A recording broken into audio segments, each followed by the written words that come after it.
السلام عليكم ورحمة الله وبركاته.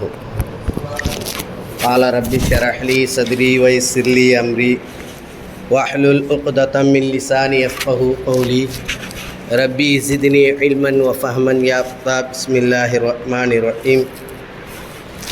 الحمد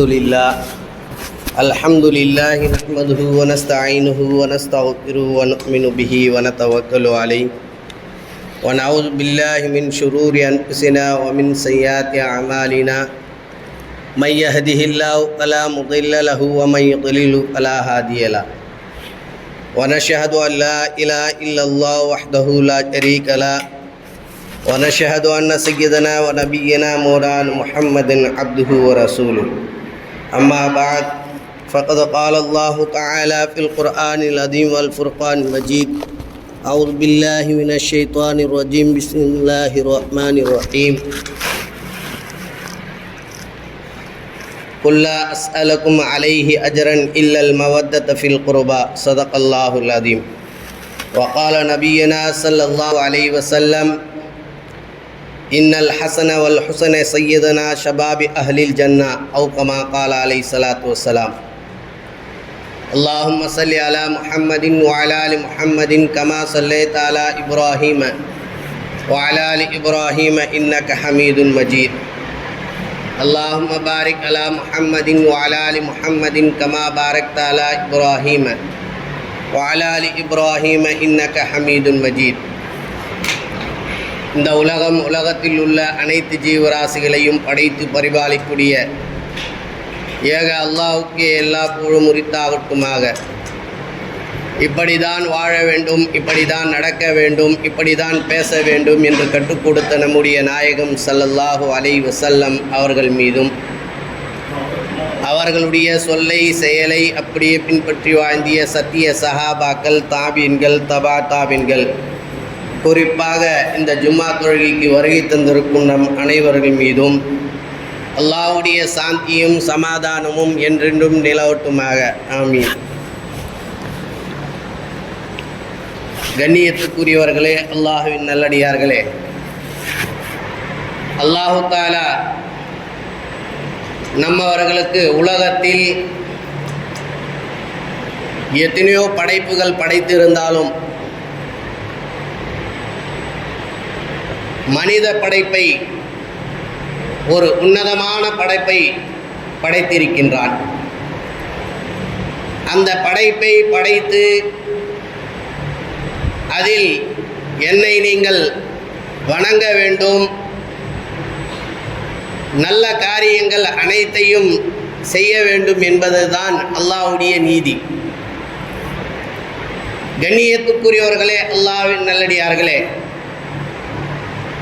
நாம் ஒவ்வொரு வாரமும் சொல்லப்படக்கூடிய விஷயம்தான் நபிகள் நாயகம் ஸல்லல்லாஹு அலைஹி வஸல்லம் அவர்கள் சொல்லியிருக்கின்றார்கள். யார் ஒருவர் ஜும்மாவுடைய தினத்தன்று பாங்கு சப்தத்தை கேட்டவுடனே மிக சீக்கிரமாக பள்ளிக்கு விரைந்து வந்து யாரிடத்திலும் பேசாமல் அவர்களுக்குண்டான இடத்தில் உட்கார்ந்து இந்த ஜும்மாவுடைய தொழுகையும் குத்பாவையும் கேட்கின்றாரோ, அவர்கள் இந்த வாரம் முதல் வரக்கூடிய வாரம் வரை அவர்களுடைய சிறிய பாவங்கள் அனைத்தையும் மன்னிக்கப்படுகின்றன என்று நபிகள் நாயகம் ஸல்லல்லாஹு அலைஹி வஸல்லம் அவர்கள் சொல்லியிருக்கின்றார்கள். அந்த வகையில் நாம் இந்த ஜும்மாவுடைய நன்மைகள் அனைத்தையும் பெற வேண்டும்.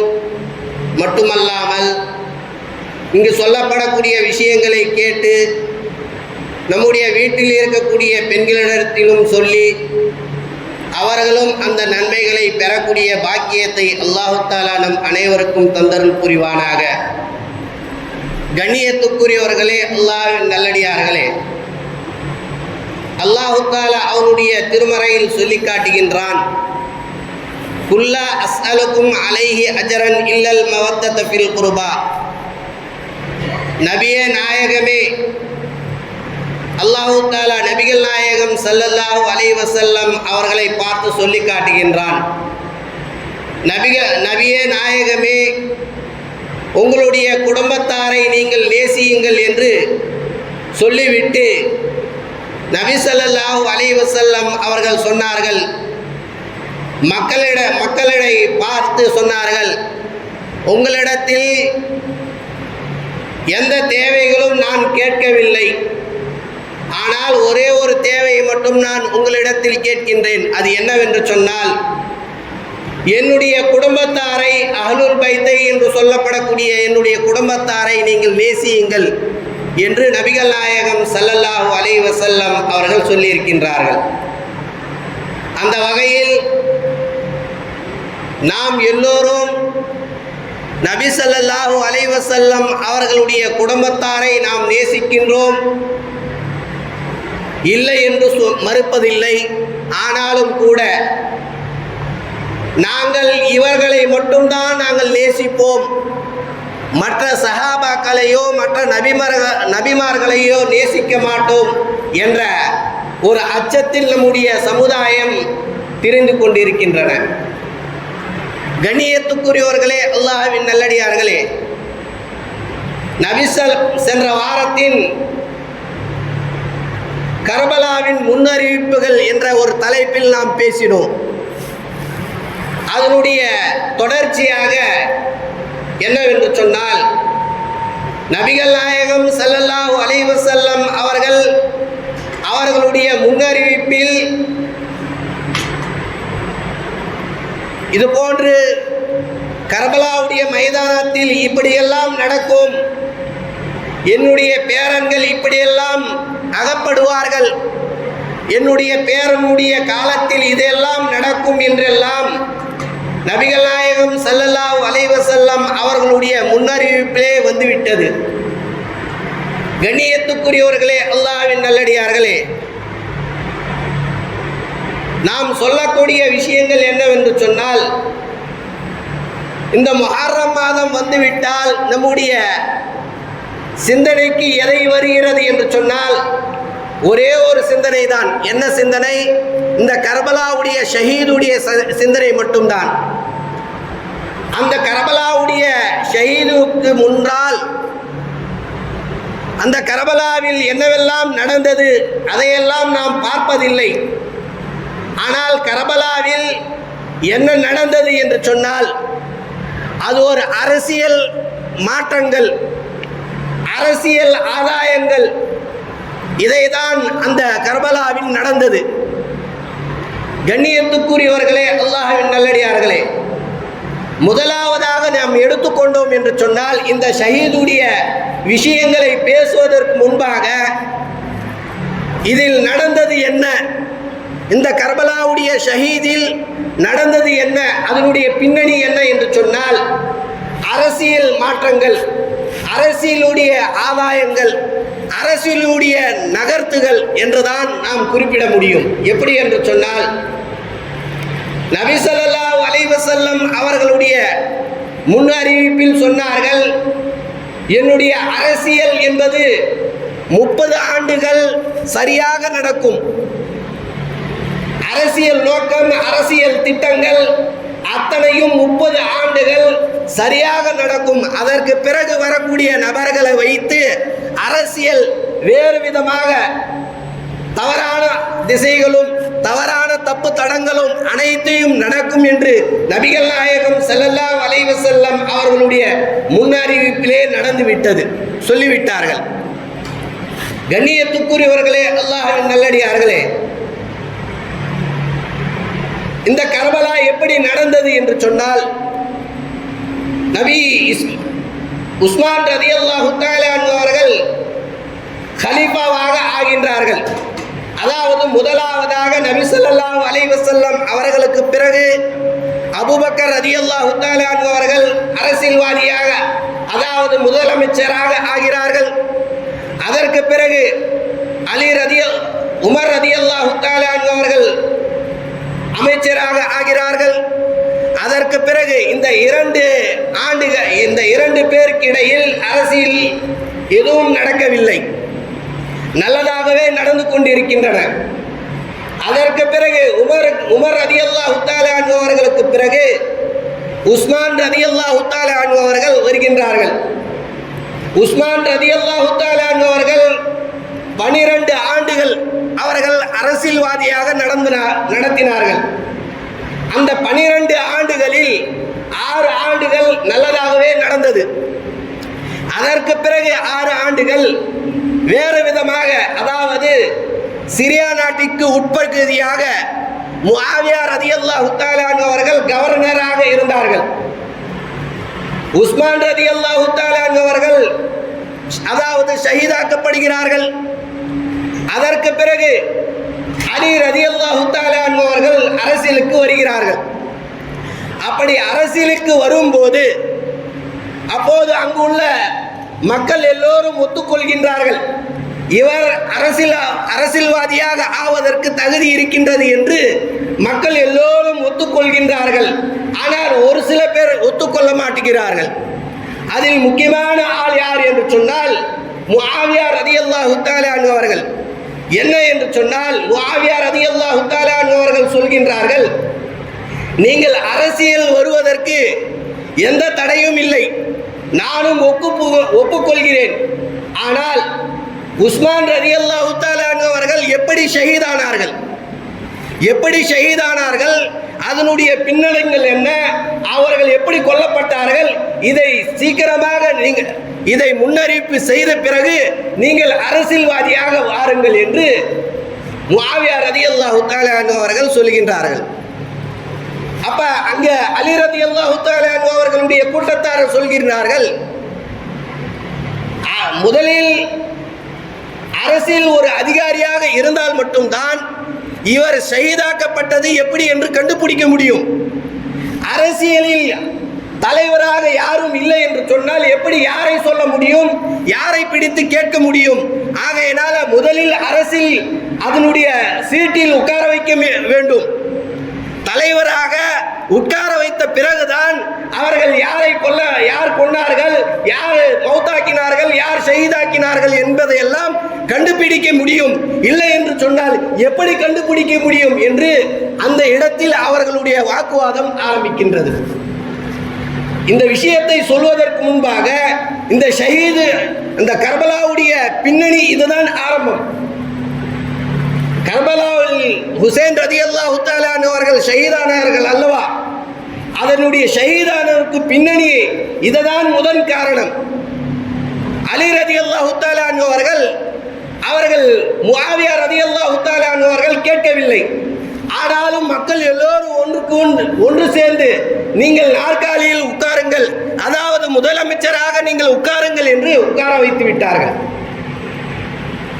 அப்போது முஆவியா ரலியல்லாஹு தஆலா அன்ஹு அவர்கள் சொல்கின்றார்கள், இவர்களுக்கு உட்பட்டு நான் நடக்க மாட்டேன், என்னுடைய சிரியாவின் நாட்டிற்கு நான் தான் முதலமைச்சராக இருப்பேன், இந்த நாட்டிற்கு வேணாலும் அவர்கள் முதலமைச்சராக இருக்கட்டும் என்று அந்த 6 வருடத்திற்கு பிறகு 2ஆக பிரிகின்றது. இஸ்லாமியுடைய ஆட்சி அப்போது 2ஆக பிரிந்து விட்டது. அதற்கு பிறகு அலி ரலியல்லாஹு தஆலா அன்ஹு அவர்கள், அதாவது மக்காவிலும் மதீனாவிலும் கூஃபாவிலும் அவர்கள் அரசியல் நடத்தி வந்தார்கள். சிரியாவுடைய நாட்டிற்கு முஆவியா ரலியல்லாஹு தஆலா அன்ஹு அவர்கள் ஆட்சி அமைத்து வந்தார்கள். இதற்கிடையில் அலி ரலியல்லாஹு தஆலா அன்ஹு அவர்களும் ஷஹீதாக்கப்பட்டு விட்டார்கள்.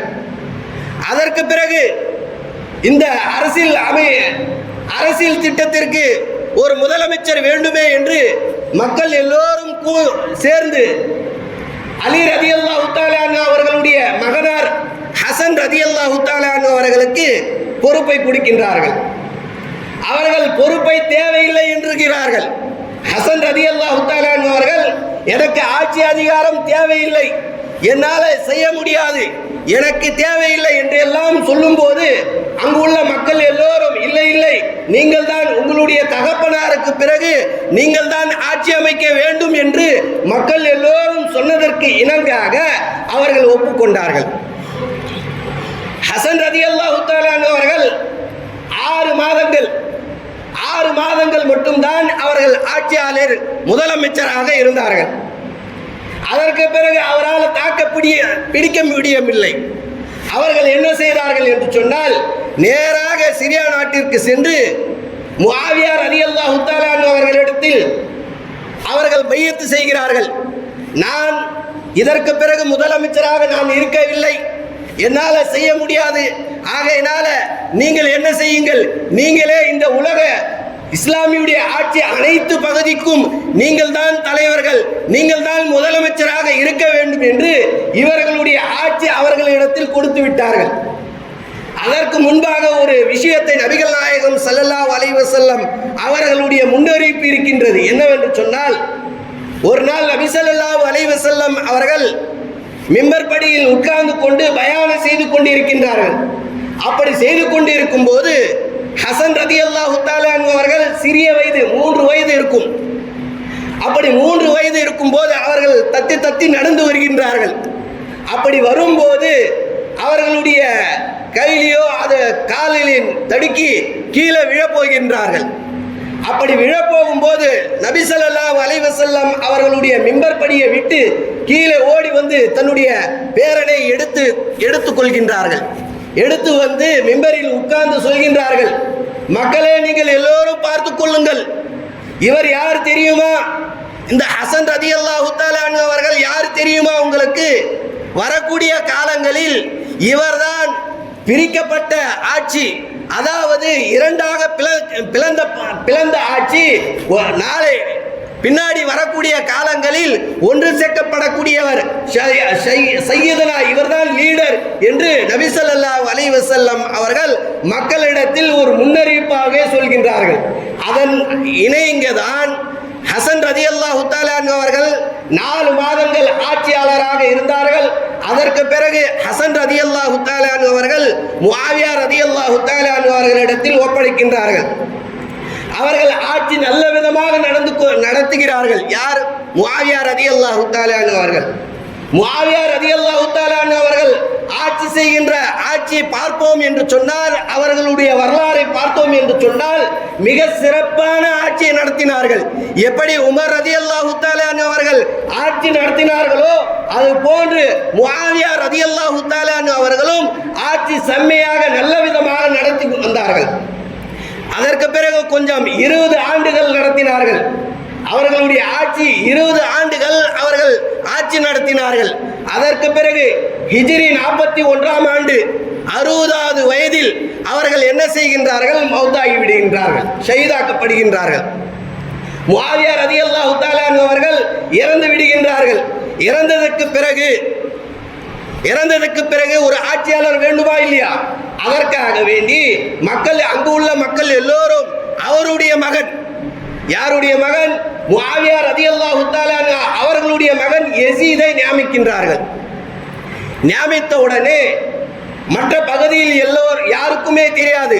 அதாவது மக்கா மதீனா இந்த இடத்தில் எல்லாம் மற்ற சஹாபாக்கள் இருக்கின்றார்கள். எல்லா கவர்னர்களும் ஒத்துக்கொண்டிருக்கிறார்கள்.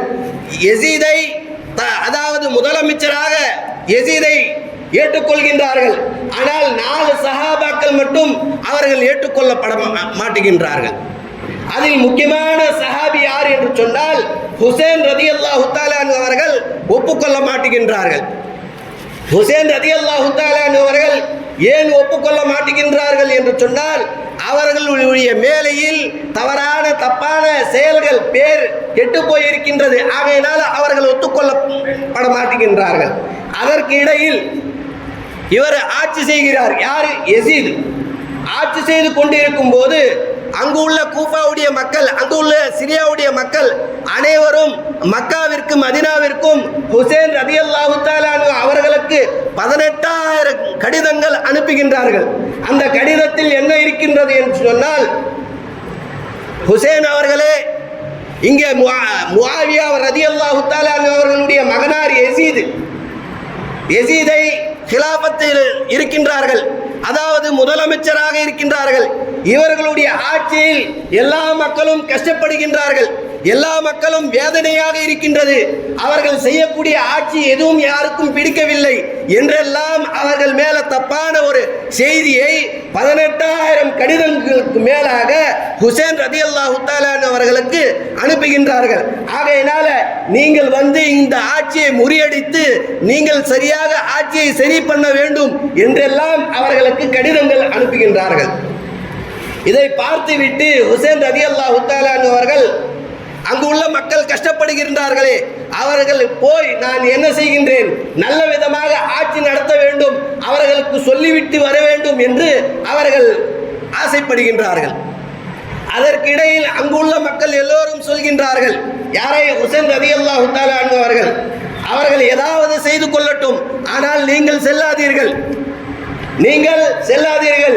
ஏன் என்று சொன்னால் அங்குள்ள மக்கள் தான் உங்களுடைய தகப்பனாரை அலி ரலியல்லாஹு தஆலா அன்ஹு அவர்களை கொன்ற ஆட்கள் யாரு? அங்கு கூஃபா உள்ள மக்கள் தான். கூஃபாவில் இருந்து மக்கள் எல்லோரும் சேர்ந்து கடிதங்கள் 18,000 கடிதங்கள் அனுப்புகிறார்கள். என்னவென்று சொன்ன, நீங்கள் இங்கு வந்து விடுங்கள், நீங்கள் ஆட்சியாளராக இருங்கள், இங்கே செய்யக்கூடிய ஆட்சியாளர் சரியில்லை, இவரை கஷ்டப்படுத்துகிறார், இப்படியெல்லாம் அவர்கள் கடிதங்கள் போட்டு அவர்களை வரவைக்கின்றார்கள். அதற்கு பிறகு ஹுசைன் ரலியல்லாஹு தஆலா அவர்கள் நாங்கள் செல்லுகின்றேன் என்று சொல்லும்போது அங்குள்ள சஹாபாக்கள், பெரிய பெரிய சஹாபாக்கள் சொல்கின்றார்கள், நீங்கள் போவாதீர்கள் அங்க.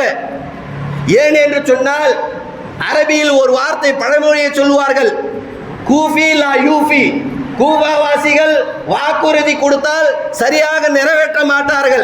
ஆகையினால அங்குள்ள மக்களை நம்பி நீங்கள் போவாதீர்கள், அவர்கள் மாறிவிடுவார்கள், அதனால போவாதீங்கள் என்று ஹுசைன் ரலியல்லாஹு தஆலா அவர்களை அங்குள்ள பெரிய பெரிய சஹாபாக்கள் சொல்கின்றார்கள். அதையெல்லாம் கேட்காமல், இல்லை அவர்கள் அந்த இடத்தில் நான் ஆட்சிக்கு ஆசைப்பட்டு நான் செல்லவில்லை, நான் அந்த இடத்தில் போவதற்குண்டான காரணம் என்னவென்று சொன்னால் அங்கு உள்ள மக்கள் கஷ்டப்படுகிறார்கள், அங்கு உள்ள ஆட்சியாளரிடம் இதெல்லாம் சரியாக செய்யுங்கள், இப்படியெல்லாம் மக்களுக்கு நடத்துங்கள் என்றெல்லாம் நான் சொல்லிவிட்டு தான் வரப்போகிறேன். ஆனால் நான் ஆட்சியை நடத்துவதற்கோ ஆட்சியை நான் எடுத்துக்கொள்வதற்கோ என்று நான் ஆசைப்படவில்லை, அதற்காக நான் செல்லவில்லை என்று எல்லாம் சொல்லும் போது அப்பவும் அவர் அங்கு உள்ள சஹாபாக்கள் சொன்னார்கள், திரும்பவும் சொன்னார்கள், நீங்கள் போவாதீர்கள் என்று சொன்னார்கள். அதையெல்லாம் மீறிவிட்டு ஹுசைன் ரலியல்லாஹு தஆலா அவர்கள் புறப்படுகின்றார்கள். அப்படி புறப்படுவதற்கு முன்பாக அவர்களுடைய சச்சா மகன் முஸ்லிம் என்ற அகில் அவரை அனுப்புகின்றார்கள் அந்த நாட்டிற்கு. அந்த நாட்டிற்கு சென்று அங்கு உள்ள மக்கள் எல்லோரும் என வர வைக்கின்றார்களா என்று நீங்கள் பார்த்துவிட்டு சொல்லுங்கள் என்று அந்த முஸ்லிம் சச்சா மகனை, முஸ்லிம் அக்கீலை அவர்கள் அனுப்புகின்றார்கள். அதே போல அவர் போய் பார்த்தால் அங்குள்ள எல்லா மக்களும் ஆசைப்படுகின்றார்கள், எல்லா மக்களும் ஹுசைன் ரலியல்லாஹு தஆலா அவர்களை வரவேற்பதற்காக வேண்டி நிறைய மக்கள் ஆசைப்படுகின்றார்கள். அதற்கு பிறகு அவர்களும் லெட்டர் போடுகின்றார்கள். முஸ்லிம் அகீல் அவர்களும் லெட்டர் போடுகின்றார். அந்த லெட்டரில் என்ன, ஹுசைன் அவர்களே நீங்கள் வரலாம் இந்த நாட்டிற்கு, இந்த இடத்திற்கு நீங்கள் அரசியல்வாதியாகவும் வரலாம், அரசியல் அதாவது கற்றுக் கொடுப்பதற்காகவும் வரலாம் என்று அந்த லெட்டரில் அனுப்பும் போது அந்த லெட்டர் அவர்களுக்கு கிடைத்த பிறகு ஹுசைன் ரலியல்லாஹு தஆலா அவர்கள் கிளம்புகின்றார்கள். அப்படி கிளம்பும் போது முஸ்லிம் அகீல் அவர்கள் இந்த இடத்திற்கு வந்திருக்கிறார் என்று யசீதுக்கு தெரிந்தவுடனே யசீத் அவர் மற்ற நபர்களை, கவர்னர்களை அனுப்பி அவர்களை கூப்பிட்டு வாருங்கள், அந்த முஸ்லிமை கூப்பிட்டு என்னிடத்தில் பையத்து செய்ய வேண்டும், அப்படி பையத்து செய்கிறார் என்று சொன்னால், அப்படி செய்யவில்லை என்று சொன்னால் அவரை ஷஹீதாக்கி விடுங்கள் என்று அந்த முதலமைச்சர் அவருக்கு கட்டளையிடுகிறார். அவரும் அதே போன்று நான் உன்னிடத்தில் பையத்து செய்ய மாட்டேன், நான் உன்னிடத்தில் பையத்து செய்ய மாட்டேன் என்று சொன்னவுடனே அவர்களும் ஷஹீதாக்கப்படுகின்றார்கள். அந்த ஷஹீதாவதற்கு முன்பாக ஒரே ஒரு விஷயத்தை அவர்களிடத்தில் கோரிக்கை செய்கிறார்கள். நான் இப்பொழுது இறந்து போகிறேன், ஒரே ஒரு கோரிக்கை, என்னுடைய அங்கு உள்ள ஹுசைன் ரலியல்லாஹு தஆலா அவர்கள் வர இருக்கின்றார்கள், அவரிடத்தில் என்னுடைய மேனியில் இருக்கக்கூடிய இந்த சட்ட துணியை அவரிடத்தில் கொடுத்து விடுங்கள், அதே போன்று 11,000 திரகம் கடன் இருக்கின்றது, அதையும் கொடுத்து அனுப்பிவிடுங்கள் என்று அவர்களுடைய இடத்தில் கோரிக்கை வைக்கின்றார்கள். அதையெல்லாம் ஏற்றுக்கொண்டு அங்குள்ள சஹாபாக்கள், அதாவது ஹுசைன் ரலியல்லாஹு தஆலா அவர்கள் கிளம்பி வருகின்றார்கள். அதாவது கூஃபாவிற்கு இடத்திற்கு வந்தவுடனே அவர்கள் மொத்தம் பேர் எத்தனை பேர்? 72 பேர் மட்டும்தான். அவர்களுடைய சஹாபாக்கள் 72 பேர் மட்டும்தான். ஆனால் யசீதுடைய படை எத்தனை? 4000 படை. அந்த 4000 படை எதிர்த்து இந்த 72 பேர் எதிர்க்க முடியுமா என்று சொன்னால் நிச்சயமாக முடியாது. ஆனாலும் அவர்கள் எதிர்க்க நிற்கின்றார்கள். அதாவது முஹர்ரமுடைய 10 கூஃபாவுடைய நகரம், கர்பலாவுடைய நகரம். அந்த இடத்தில் வந்தவுடனே அங்கு உள்ள மற்ற நபர்கள் 4000 மக்கள் அவர்களை எதிர்த்து அவர்களை போராடுகின்றார்கள். போராடி ஒவ்வொரு நபராக அவரை ஷஹீதாக்கப்படுகின்றார்கள். கடைசியாக ஹுசைன் ரலியல்லாஹு தஆலா அவர்கள் நிற்கின்றார்கள், நின்று போராடுகின்றார்கள். அவரால் படவும் முடியவில்லை. கடைசியாக ஷிம்ரு என்ற ஜல்சன் அந்த நபர் என்ன செய்கிறான், கடைசியாக ஒரு அம்பை விட்டு அவர்களுடைய கழுத்தில் குத்தி அவர்கள் கீழே விழுந்து விடுகின்றார்கள். அப்படி விழுந்த பிறகும் கூட ஹுசைன் ரலியல்லாஹு தஆலா அவர்கள் எழுந்து நின்று அவர்களுடைய கூடாரத்தில் இருக்கக்கூடிய ஒரு பெண்மணி, அதாவது கர்ப்பமாக இருக்கின்றால், அந்த பெண்ணுக்கு பிள்ளை பிறக்கின்றது. அந்த பிள்ளை பிறந்தவனே அந்த பிள்ளைக்கு பெயர் வைக்க அந்த தண்ணியை, அதாவது பேரித்த பழத்தை தன்னுடைய வாயில் வைத்து அந்த குழந்தைக்கு வைக்கின்றார்கள். அந்த நேரத்தில் கூட ஒரு அம்பு பாய்ந்து அந்த சிறிய குழந்தை இறந்து விடுகின்றது. கண்ணியத்துக்குரியவர்களே, அல்லாஹ்வின் நல்லடியார்களே, அது மட்டுமல்லாமல் இந்த ஷஹீதுடைய கர்பலாவில் கடைசியாக லுஹருடைய தொழுகை எல்லா மக்களும், மற்ற 40,000 மக்களும் சேர்ந்து, அதாவது 4000 மக்களும் சேர்ந்து ஹுசைன் ரலியல்லாஹு தஆலா அவர்கள் அந்த இடத்தில் லுஹருடைய தொழுகை தொழ முடிந்த பிறகுதான் இப்படியெல்லாம் நடந்தது என்று வரலாறு இருக்கிறது. தவிர இதையெல்லாம் மக்கள் எல்லோரும் தெரிந்து கொள்ள வேண்டும். நிச்சயமாக இந்த வரலாறு எப்போதும் ஒரு ஜும்மாவில் சொல்லி முடிக்க முடியுமா என்று சொன்னால் முடியாது. ஆனாலும் என்னால் முடிந்த அளவு இந்த விஷயத்தை சொன்னேன். கண்ணியத்துக்குரியவர்களே, அல்லாஹ்வின் நல்லடியார்களே, கர்பலாவுடைய வரலாறு இதுதான். தவிர மற்ற பஞ்சாக்களை எடுத்தோ, மற்ற விசேஷங்களை செய்தோ, மற்ற செயல்களை, தவறான செயல்களை செய்து இப்படிப்பட்ட செய்தியை இப்படி பரப்பக்கூடாது. மக்கள் எல்லோரும் அறிந்து கொள்ள வேண்டும் என்பதற்காக வேண்டிதான் இப்படிப்பட்ட வரலாறுகளை சொல்லித் தருகின்றோம். கண்ணியத்துக்குரியவர்களே, அல்லாஹ்வின் நல்லடியார்களே, அந்த இடத்தில் நடந்தது என்ன? மக்களுக்கு நல்லது செய்வதற்காக அவர்கள் சென்றார்கள். ஹுசைன் ரலியல்லாஹு தஆலா அவர்கள் அந்த சென்றும் போது அவர்கள் அந்த இடத்தில் ஷஹீதாக்கப்பட்டார்கள். கர்பலா என்று சொல்லப்படக்கூடிய அந்த இடத்தில் ஷஹீதாக்கப்பட்டார்கள் என்ற உண்மை விஷயம் அதுதான். கண்ணியத்துக்குரியவர்களே, அல்லாஹ்வின் நல்லடியார்களே, இதனுடைய படிப்பினை என்ன என்று சொன்னால், நாம் பெறக்கூடிய படிப்பினை என்ன என்று சொன்னால், இப்படிப்பட்ட கஷ்டமான நேரத்தில் கூட தொழுகையை விடக்கூடாது என்ற ஒரு படிப்பினை எடுத்துக்கொண்டு, கண்ணியத்துக்குரியவர்களே, அல்லாஹ்வின் நல்லடியார்களே, வரக்கூடிய காலங்களில் நாம் ஒவ்வொரு தொழுகையும் சரியாக தொழ வேண்டும். ஒவ்வொரு தொழுகையும் அல்லாஹ் எப்படி சொல்லி தந்தானோ, நபிகள் நாயகம் ஸல்லல்லாஹு அலைஹி வஸல்லம் அவர்கள் எப்படி காட்டி தந்தார்களோ அதன் பிரகாரம் நாம் நடப்பதற்கு வல்ல ரஹ்மான் நம் அனைவருக்கும் தௌஃபீக் செய்வானாக. வாஹிர் தாவானா அனில் ஹம்துலில்லாஹி ரப்பில் ஆலமீன். அஸ்ஸலாமு அலைக்கும் வரஹ்மத்துல்லாஹி வபரகாத்துஹு.